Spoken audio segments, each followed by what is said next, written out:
நெல்லை மாவட்டம் சேரன் மகாதேவி நீதிமன்ற நீதிபதி அறையில் வட இந்திய கைதி செருப்பு வீசியதால் பரபரப்பு ஏற்பட்டது.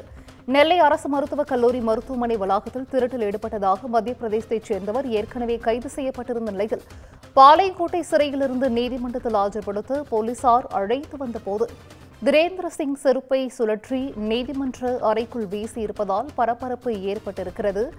நீதிபதி அறையில் கைதி செருப்பு வீசியிருப்பதால் தற்போது பரபரப்பானது ஏற்பட்டிருக்கிறது. இதுகுறித்த ஒரு முக்கிய செய்தியை பார்த்து வருகிறோம். நெல்லை மாவட்டம் சேரன் மகாதேவி நீதிமன்ற நீதிபதி அறையில் வட இந்திய கைதி செருப்பு வீசியதால் பரபரப்பு ஏற்பட்டது. நெல்லை அரசு மருத்துவக் கல்லூரி மருத்துவமனை வளாகத்தில் திருட்டில் ஈடுபட்டதாக மத்திய பிரதேசத்தைச் சேர்ந்தவர் ஏற்கனவே கைது செய்யப்பட்டிருந்த நிலையில் பாளையங்கோட்டை சிறையிலிருந்து நீதிமன்றத்தில் ஆஜர்படுத்த போலீசார் அழைத்து வந்தபோது திரேந்திர சிங் செருப்பை சுழற்றி நீதிமன்ற அறைக்குள் வீசியிருப்பதால் பரபரப்பானது ஏற்பட்டிருக்கிறது. தற்போது இது குறித்தான விசாரணையும் நடைபெற்று வருகிறது. கூடுதல் விவரங்களை செய்தியாளர் சிவகுமார் வழங்கிட கேட்கலாம். சிவகுமார், வணக்கம். நீதிபதி அறையில் கைதி செருப்பு வீசியதால் அங்கு பரபரப்பானது ஏற்பட்டிருக்கிறது. இது குறித்தான முழு விவரங்கள் சிவகுமார்.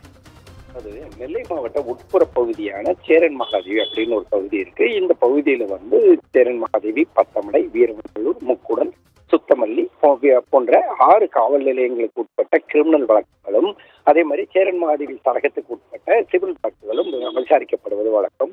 நாள் ஒன்றுக்கு ஏறத்தாழ 20 முதல் 50 வழக்குகளை வரை இந்த நீதிமன்றம் கையாண்டு இருக்குது. இந்நிலையில மத்திய பிரதேச மாநிலம் ரீவா மாவட்டத்தை சார்ந்த திரேந்திர சிங் 30 வயதான இவர் நெல்லை அரசு மருத்துவக் கல்லூரி மருத்துவமனையில திருட்டில் ஈடுபட்டதை ஏற்கனவே வழக்கு இவர் மேல பாளையங்கோட்டையில் இருக்குது.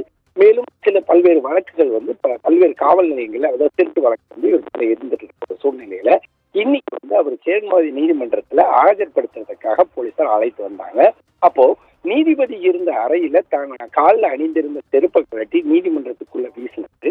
இதுல செருப்பு யார் மீதும் படாம அங்க தரையில விழுந்த நிலையில அங்க மிகுந்த பரபரப்பு ஏற்பட்டது. எப்படி பாத்தீங்கன்னா, நீதிபதி அமர்ந்திருக்கக்கூடிய ஒரு அறையில விசாரணைக்கு வந்திருக்கிற ஒரு கைதி செருப்பை வீசியது அங்க மிகுந்த ஒரு பரபரப்போட காணப்பட்டது.